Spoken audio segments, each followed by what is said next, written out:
What's good, everyone? This is Monaro and welcome to my channel. This video is the first video in my Game of Thrones reread project series. I'll be covering all 5 books, doing 1 book a month. I'll just be reading a summary of all of the chapters and then just doing a short reading from each of the chapters and then wrapping up at the end. This video will be covering the prologue and the first 5 chapters of the first book, Game of Thrones. So sit back, relax, and I hope you enjoy.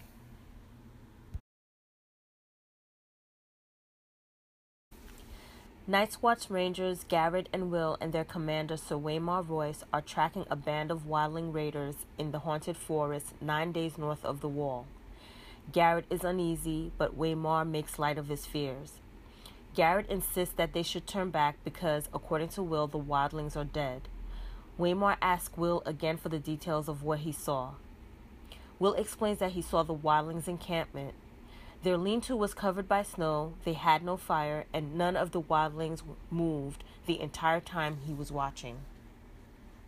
They were lying on the ground as if dead, but no blood was visible.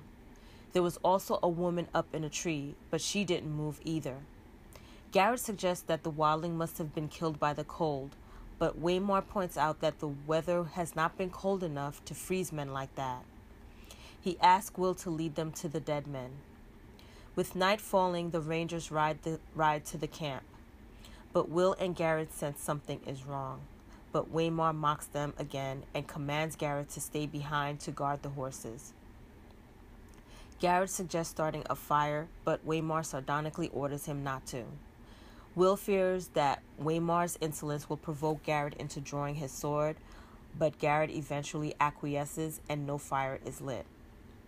Will and Waymar climb up the ridge, Waymar much noisier than Will. When Will reaches his previous vantage point, he sees that the bodies are gone.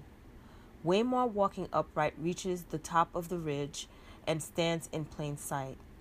Will warns Waymar to get down, but Waymar just laughs. After declaring that he will find the wildlings before returning to the Wall, Waymar orders Will to climb a tree and look for fires. Will reluctantly climbs a nearby sentinel tree. Below him, Waymar challenges an unseen foe. Will thinks he sees a white shadow moving below, but is not sure. He is about to call down a warning, but stops, unsure. Waymar calls to Will with unease in his voice as he turns in a circle with his sword drawn. Then Waymar asks about the sudden cold, which Will also feels. And other emerges from the woods, tall, gaunt, and white, dappled with gray-green shimmer. Waymar nervously commands it to come no further and prepares himself for battle. More others appears among the trees. The sword of the first other is made of an inhumanly sharp translucent crystal.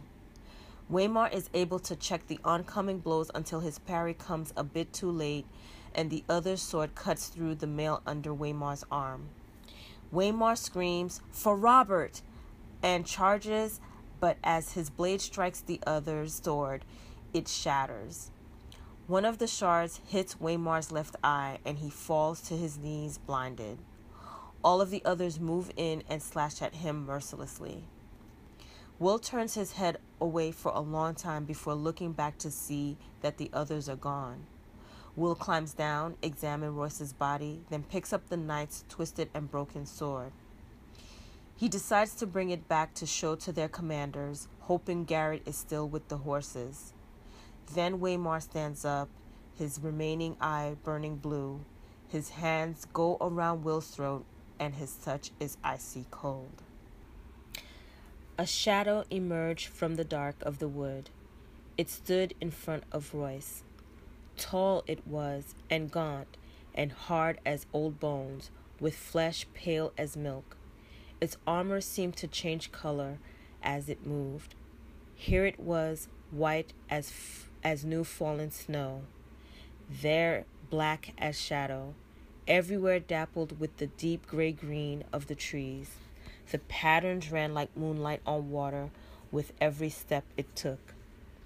Will heard the breath go out of Sir Waymar Royce in a long hiss. "Come no farther," the lordling warned. His voice crackled like a boy's. He threw the long sable cloak back over his shoulders to free his arms for battle and took his sword in both hands. The wind had stopped. It was very cold. The other slid forward on silent feet. In its hand was a longsword that, like none that Will had ever seen. No human metal had gone into forging of that blade.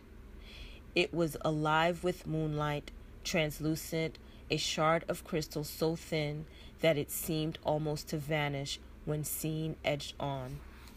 There was a faint blue shimmer to the thing, a ghost light that played around its edges, and somehow Will knew it was sharper than any razor. Sir Waymar met him bravely. "Dance with me, then." He lifted his sword high over his head, defiant. His hands trembled from the weight of it, or perhaps from the cold. Yet in that moment, Will thought he was a boy no longer, but a man of the night's watch. The other halted. Will saw its eyes, blue, deeper and bluer than any human eyes, a blue that burned like ice. They fixed on the longsword trembling on high, watched the moonlight running cold along the metal. For a heartbeat he dared to hope. They emerged silently from the shadows, twins to the first. 3 of them, 4, 5. Sir Waymar may have felt the cold that came with them, but he never saw them, never heard them. Will had to call out. It was his duty, and his death if he did. He shivered and hugged the tree and kept the silence. The pale sword came shivering through the air. Sir Waymar met it with steel. When the blades met, there was no ring of metal on metal, only a high, thin sound at the edge of hearing, like an animal screaming in pain.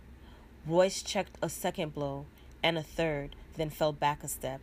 Another flurry of blows, and he fell back again. Behind him, to right, to left, all around him, the watchers stood patient, faceless, silent, the shifting patterns of their delicate armor making them all but invisible in the wood. Yet they made no move to interfere. Again and again the swords met, until Will wanted to cover his ears against the strange anguish keening of their clash. Sir Waymar was panting from the effort now, his breath steaming in the moonlight. His blade was white with frost, the others danced with pale blue light. Then Royce's parry came a beat too late. The pale sword bit through the ringmail beneath his arm. The young lord cried out in pain. Blood welled between the rings. It steamed in the cold, and the droplets seemed red as fire when they touched the snow.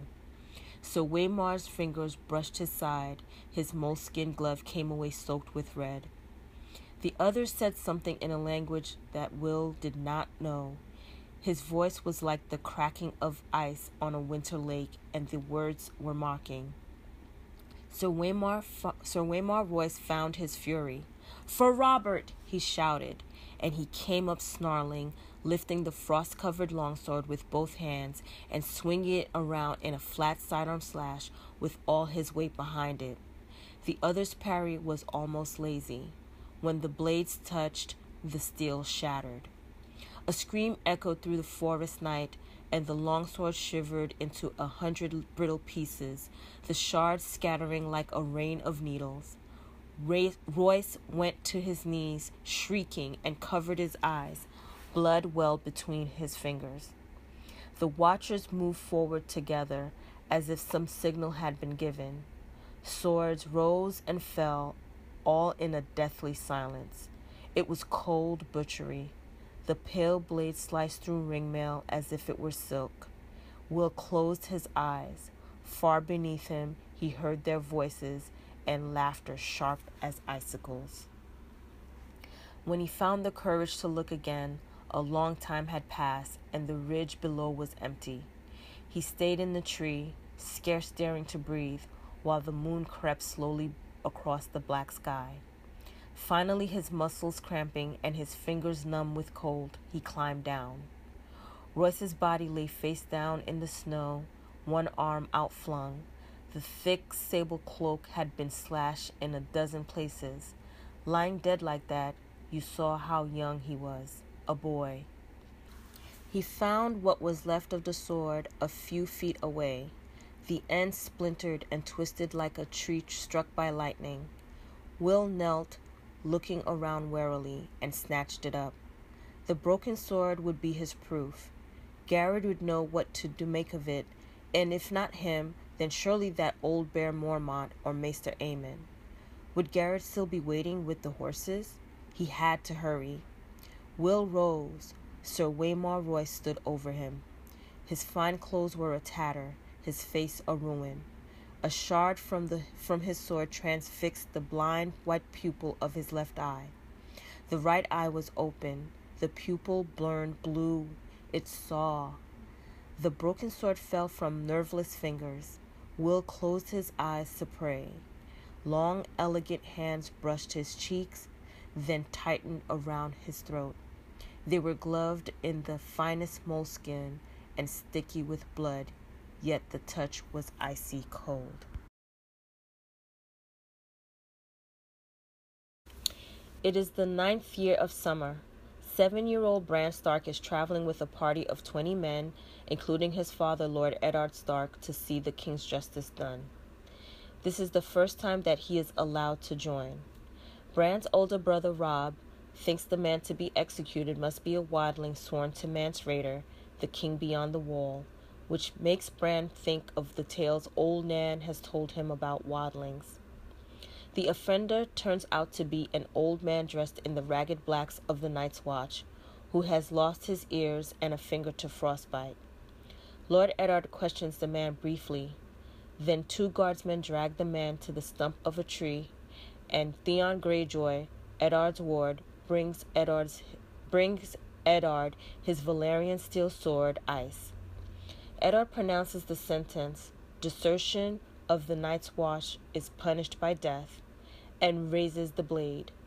Jon Snow, Bran's bastard brother, reminds Bran not to look away, and so Bran watches as his father strikes off the man's head with a single stroke. The head lands near Theon, who laughs and kicks it away.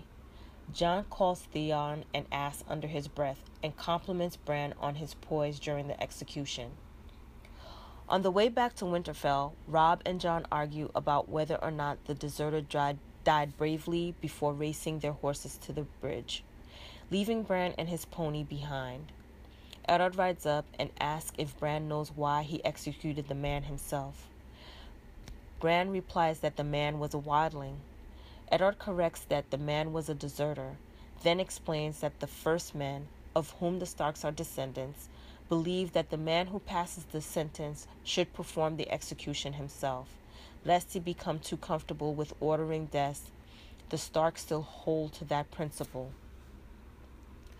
Jon calls up from ahead for them to come and see what he and Robb have found. They find Robb holding something in his arms next to the corpse of a wolf larger than Bran's pony. Jon correctly identifies the corpse as a direwolf. Theon comments that direwolves have not been seen south of the wall for 200 years. Bran then notices that Robb is cradling a small pup and gives it a stroke after Robb reassures him. Then Jon gives him another pup. When they inspect the mother's corpse, they find a large piece of shattered antler lodged in her throat. The soldiers in the company feel this to be a bad omen. Theon offers to kill the pups, but Bran protests. Eddard initially states that killing them would be the best, but changes his mind when Jon points out that there are 5 pups, one for each of Eddard's legitimate children. Since the direwolf is a sigil of House Stark, they must be meant to have the wolves. Bran immediately realizes, along with everyone else, that the comparison only works because Jon is not claiming a pup for himself. Robb and Bran both declare that they are willing to nurse the pups by hand themselves. Eddard stresses that the children must feed and raise the pups themselves, not pass them off to the servants, and must treat them well lest they become dangerous. Both Robb and Bran state that they will not allow the pups to die. As they begin to ride away, Jon hears a noise and goes back to discover a sixth pup, an albino with red eyes, that has crawled away from its mother. Bran finds it curious that it is the only pup that has opened its eyes. Theon claims that the albino will die quicker than the others, but Jon disagrees, claiming it for himself. Here is a reading from the chapter. Bran thought about it. Can a man still be brave if he's afraid? That is the only time a man can be brave, his father told him. Do you understand why I did it? He was a wildling, Bran said. They carry off women and sell them to the others. His father smiled. Old Nan has been telling you stories again. In truth, the man was an oathbreaker, a deserter from the Night's Watch. No man is more dangerous. The deserter knows his life is forfeit if he is taken, so he will not flinch from any crime, no matter how vile. But you mistake me. The question was not why the man had to die, but what I must do it. Bran had no answer for that. King Robert has a headsman, he said uncertainly. He does, his father admitted, as did the Targaryen kings before him. Yet our way is the older way. The blood of the first man still flows in the veins of the Starks, and we hold to the belief that the man who passes the sentence should swing the sword.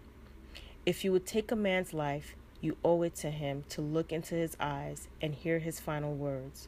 And if you cannot bear to do that, then perhaps the man does not deserve to die.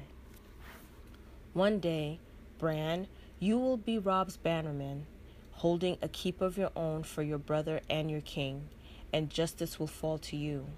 When that day comes, you must take no pleasure in the task, but neither must you look away.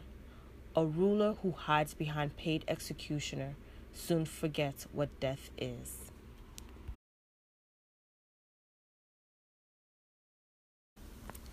Catelyn Stark seeks out her husband Eddard in the Godswood, following his return to Winterfell. She knows her husband always goes there after executing a man. She finds the Godswood very dark and unsettling compared to the sunny one she remembers from her childhood home in Riverrun. Unlike her own family, the Starks keep faith with the old gods rather than the faith of the Seven. She finds Ned polishing his ancestral greatsword ice under the heart tree at the center of the grove. He asks after the children, and Catelyn tells him they are deciding on the names for their new wolves. Ned notes that the man he executed is the fourth deserter this year. He adds that the man was half mad, that something had put a fear into him so deep that he could not reach him.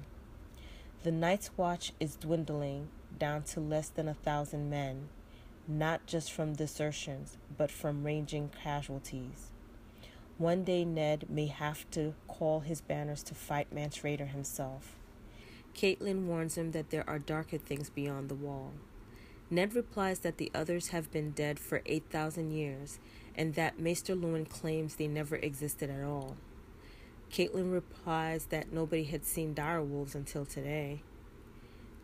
When Ned asks why Catelyn has come, she tells him that Jon Arryn, his foster father, and his brother-in-law is dead. The news came in King Robert's own hand. When asked, Catelyn explains that Jon Arryn's widow, Catelyn's sister, Lysa Arryn, and her son have returned to the Eyrie, and says that she thinks her sister should not be alone, and should have gone back to Riverrun. Ned urges Catelyn to take the children to keep her sister company, but then Catelyn informs him that Robert Baratheon has also written to say he is coming to Winterfell. This news gladdens Ned. It has been 9 years since he last saw his old friend. However, Catelyn is worried about the omen of a direwolf found in the snow with an antler buried in its throat. With Robert coming, Catelyn confirms with Ned that they should send word to his brother Benjen on the wall. Then Catelyn informs Ned that Robert's wife, Cersei Lannister, their children, and her Lannister brothers are also coming. Ned does not like the Lannisters because they came to Robert's cause only after victory was certain. Eddard is looking forward to seeing the children and then announces his worry about feeding them all. A reading from the chapter. Ned frowned. He must learn to face his fears. He will not be 3 forever, and winter is coming. Yes, Catelyn agreed. The words gave her a chill, as they always did. The Stark words. Every noble house had its words, family mottos, touchstones, prayers of sorts. They boasted of honor and glory, promised loyalty and truth, swore faith and courage, all but the Starks. Winter is coming, said the Stark words. Not for the first time, she reflected on what a strange people these Northerners were. The man died well, I'll give him that, Ned said. He had a swatch of oiled leather in one hand. He ran it lightly up the greatsword as he spoke, polishing the metal to a dark glow. I was glad for Bran's sake. You would have been proud of Bran. I am always proud of Bran, Catelyn replied, watching the sword as he stroked it. She could see the rippling deep within the steel, where the metal had been folded back on itself 100 times in the forging. Catelyn had no love for swords, but she could not deny that ice had its own beauty.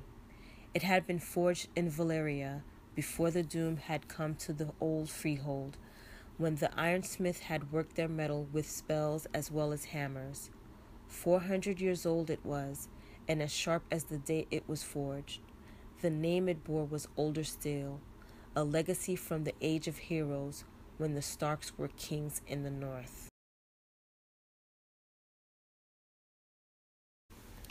Viserys Targaryen presents his 13-year-old sister Daenerys with a fine silk dress. The dress is a gift from their host, Magister Illyrio Mopatis of Pentos, who has also promised gold and jewels so she will look like a princess. Daenerys questions Illyrio's motives, but Viserys insists that the Magister only wants to earn his good graces for when he reclaims the 7 kingdoms. Daenerys still doesn't trust Illyrio, but she knows better than to say anything for fear of making Viserys angry, which he calls waking the dragon. Viserys is preparing to present Daenerys to the Dothraki horse lord Khal Drogo, in the hopes that the Khal will take her as a wife, in exchange for soldiers to reclaim the Iron Throne of the 7 Kingdoms. He warns Dany not to fail him and wake the dragon, twisting one of her nipples for emphasis.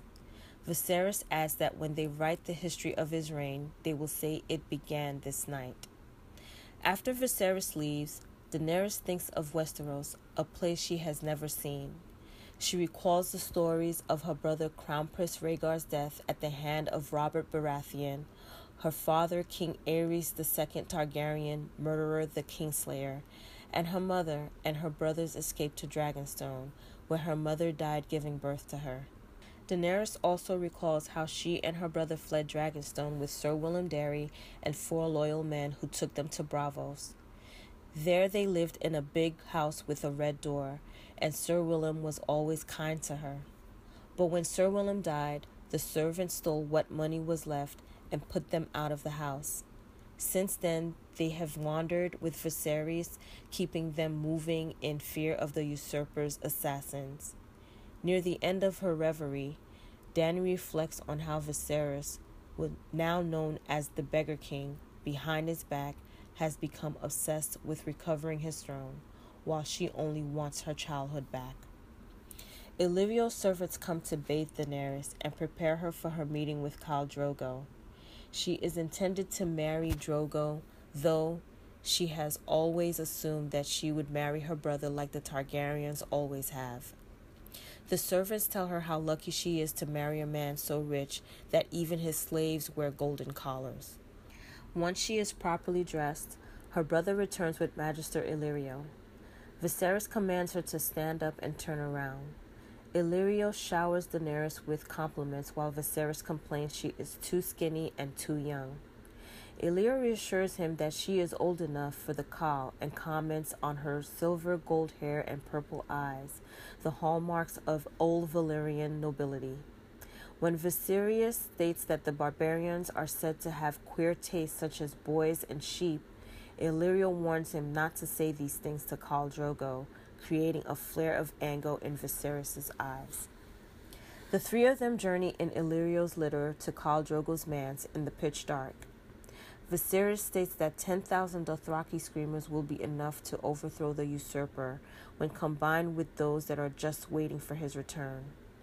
He speculates on those who would join their houses: House Tyrell, House Redwine, House Derry, House Greyjoy, and the Dornishmen.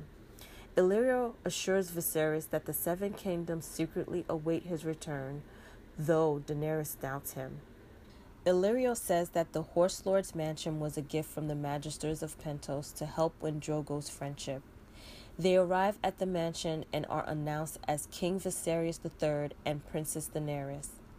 Illyrio points out several prominent guests, including Ser Jorah Mormont, who has fled the Seven Kingdoms under sentence of death and spent much of his time among the Dothraki. Illyrio then points out Khal Drogo himself, who is as graceful as a panther and younger than Daenerys would have thought. Viserys notes his long braid, which means he has never been defeated in combat. Daenerys only notes his cold, hard face and is afraid of him. She asks to go home, provoking a rant from Viserys about how their home has been taken away from them. Daenerys only meant their rooms in Illyrio's estate, but none of the places they have stayed in have been Viserys' home. Viserys also assures Daenerys that he would let Khal Drogo's whole Khalasar, including their horses, rape her if it won him back the Seven Kingdoms. Then Viserys tells her to stop crying because Illyrio is leading Khal Drogo over to meet them. Daenerys stops crying, stands up straight, and smiles. A reading from the chapter.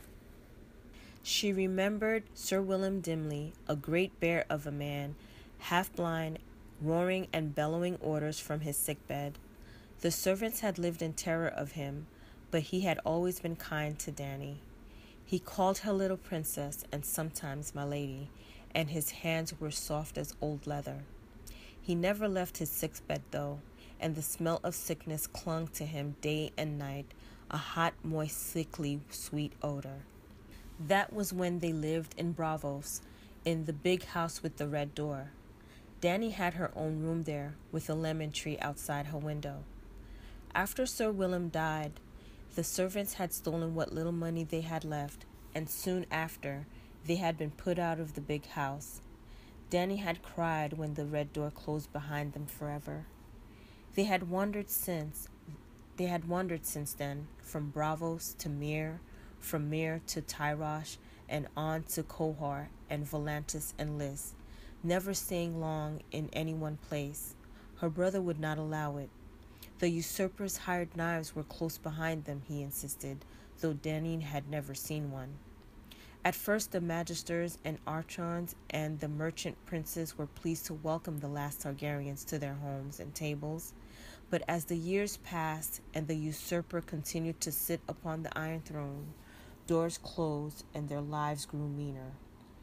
Years passed, they had been forced to sell their last few treasures, and now even the coin they had gotten from Mother's crown had gone. In the alleys and wine sinks of Pentos, they had called her brother the Beggar King. Dany did not want to know what they called her. "We will have it all back someday, sweet sister," he would promise her. Sometimes his hand shook when he talked about it. The jewels and the silks, Dragonstone and King's Landing, the Iron Throne and the Seven Kingdoms, all they have taken from us, we will have it back. Viserys lived for that day. All that Daenerys wanted back was the big house with the red door, the lemon tree outside her window, the childhood she had never known.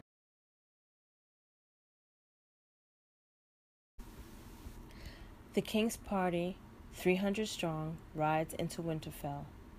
Ned recognizes Jaime Lannister, Tyrion Lannister, Crown Prince Joffrey, and Sandor Clegane, but doesn't recognize his old friend King Robert until Robert calls out. Ned is shocked to see that Robert, a huge bearded man flanked by 2 knights of the Kingsguard, has gained 8 stones, 112 pounds, since they last saw each other 9 years ago during the Greyjoy Rebellion. Ned pays obeisance as Queen Cersei and the younger children debark from the wheelhouse. After the formalities of greetings, including the introduction of the children from both parties, Robert insists on being taken down to the crypts where the dead of House Stark are buried to pay his respects. Queen Cersei objects but is totally disregarded. Ned asks Robert about his journey, and Robert complains of the distance that has to be traveled in the vast emptiness of the north. Robert then describes the advantages of living in the South, telling Ned he has to see the wonders, the warmth, and the undress of the women. They descend into the crypt, which is an effort for the out-of-shape Robert. Robert wants to visit the tomb of Ned's sister Lyanna, who was his betrothed. They pass the dead of House Stark with statues in front of the crypts, each lord holding a sword on his lap with a direwolf at his feet. They arrive at the last of the occupied crypts. Here there are 3 tombs for Ned's father, Lord Rickard, his elder brother, Brandon, and his sister, Lyanna. Robert declares that Ned should have buried Lyanna on a sunny hillside, but Ned explains that she was a Stark of Winterfell and belongs here as was her wish. Ned remembers her dying, with only he and his friend Howland Reed nearby, while Robert recalls taking his vengeance on Rhaegar Targaryen for what he did to Lyanna, regretting that he only got to kill him once. Ned suggests that they should return to the surface where Robert's wife will be waiting. Robert replies that the others can take his wife, but they start back all the same. As they return, Ned asks about Jon Arryn, and Robert declares that he had never seen a man die so quickly, from healthy to dead within a fortnight. Ned asks how Jon's widow, Lysa, is bearing her grief, explaining that Catelyn fears for her sister.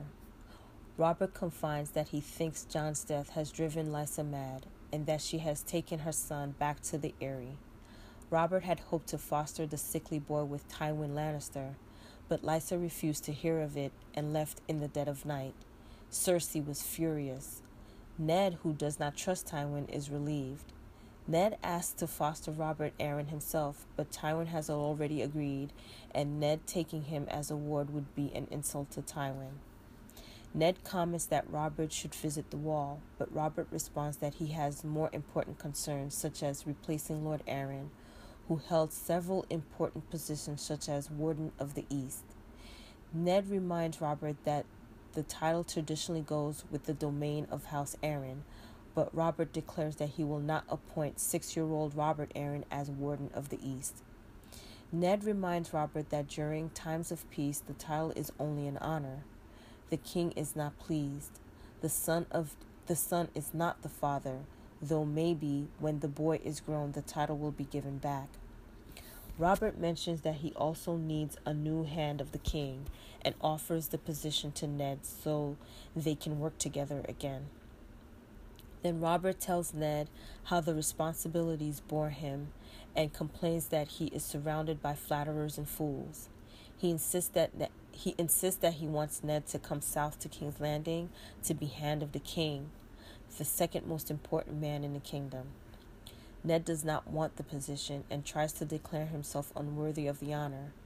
Robert only jokes that he is not trying to honor Ned, but to get him to run the kingdom for him, relating to the low-born saying that the king eats and the hand takes the shit.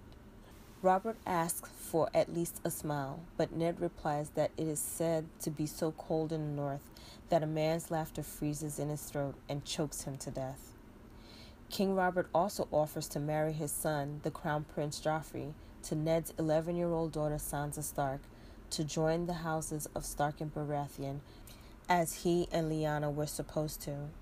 Ned hesitates to make this decision, wishing to speak to his wife, but Robert asks him not to take too long.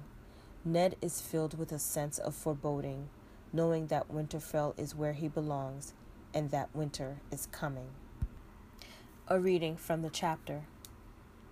I was with her when she died, Ned reminded the king.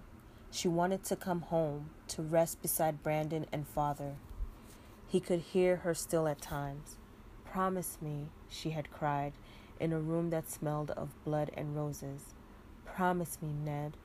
The fever had taken her strength, and her voice had been faint as a whisper. But when he gave his word, the fear had gone out of his sister's eyes. Ned remembered the way she had smiled then, how tightly her fingers had clutched his as she gave up her hold on life, the rose petals spilling from her palm, dead and black. After that, he remembered nothing. They had found him still holding her body, silent with grief. The little craddock man, Howland Reed, had taken her hand from his. Ned could recall none of it. I bring her flowers when I can, he said. Lyanna was fond of flowers. A feast is held in Winterfell in honor of King Robert's royal visit. Jon decides he is thankful that his bastardy has relegated him to the far end of the hall with the younger squires instead of the king's family. Here he can drink as much as he wants, he has a man's thirst, and mingle freely with those around him. Jon watches the king and his family as they arrive. He recognizes Queen Cersei's false smile and is disappointed with fat, red-faced King Robert. The 8-year-old Princess Myrcella seems smitten with her escort Robb, leading Jon to decide she is insipid. Arya is escorted by plump young Prince Tommen. The 12-year-old Crown Prince Joffrey, who is even taller than Robb, is escorting the radiant Sansa. Jon decides he does not like Joffrey's pouty lips or the disdain the prince seems to hold for Winterfell. He also knows that the queen's brother, Jaime Lannister, looks like a proper king, and that the waddling dwarf, Tyrion Lannister, is grotesquely fascinating, as ugly as Jaime and Cersei are beautiful. The last to enter are Benjen Stark and Theon Greyjoy. Jon feeds his direwolf ghost under the table and watches the pup silently face down a full-grown dog 3 times his size. Bringing his wolf to the feast is another perk to being the bastard. Jon is soon joined by his uncle Benjen, who asks Jon how much he'd had to drink, adding that Jon is older than he was when he first got truly drunk. Benjen asks about Ghost, and Jon explains that he named him Ghost for his white color and because he never makes a sound. Benjen then asks why Jon is not at the main table, and Jon says flatly that Lady Catelyn thought seating a bastard with the king might give offense. Benjen comments that Eddard does not seem festive, and Jon adds that neither does the queen, probably because of King Robert's visit to the crypts. Benjen commends Jon's keen observation and remarks that he could use a man like him on the wall. Jon asks if he can return to the wall with Benjen. Benjen replies that the wall is a hard place for a boy, but Jon counters that he will turn 15 on his next name day, and it's said bastards grow up faster than purebloods. Jon thinks about how all his half-brothers and sisters have futures, but there is no future for a bastard. Benjen says that he should know a woman and father a bastard or two to know what he will be giving up. This angers Jon, who states that he will never father a bastard and runs off with Ghost at his heels before anyone can see him cry. As Jon is leaving, Tyrion Lannister speaks to him from a ledge in the deserted yard and asks if he can take a look at Ghost. Jon offers to help him down, but Tyrion jumps down acrobatically, landing on his hands and vaulting to his feet. Ghost is uncertain about Tyrion, but submits to examination at Jon's command. Tyrion asks if Jon is Eddard's bastard. Jon bridles, and Tyrion apologizes that as a dwarf he can usually speak as he pleases, like a jester. He comments that Jon seems to have more of the North in him than his half-siblings. Tyrion advises Jon never to forget who and what he is, so that no one can use it against him. when Jon questioned what Tyrion would know about being a bastard. Tyrion replies that all dwarves are bastard in their father's eyes, and that although all dwarves are bastard, not all bastards need be dwarves. A reading from the chapter. You're Ned Stark's bastard, aren't you? Jon felt a coldness pass right through him. He pressed his lips together and said nothing. Did I offend you? Lannister said. Sorry. Dwarfs don't have to be tactful. Generations of capering fools in motley have won me the right to dress badly and say any damn thing that comes into my head. He grinned. You are the bastard, though. Lord Eddard Stark is my father, Jon admitted stiffly. Lannister studied his face. Yes, he said. I can see it. You have more of the North in you than your brothers. Half-brothers, Jon corrected.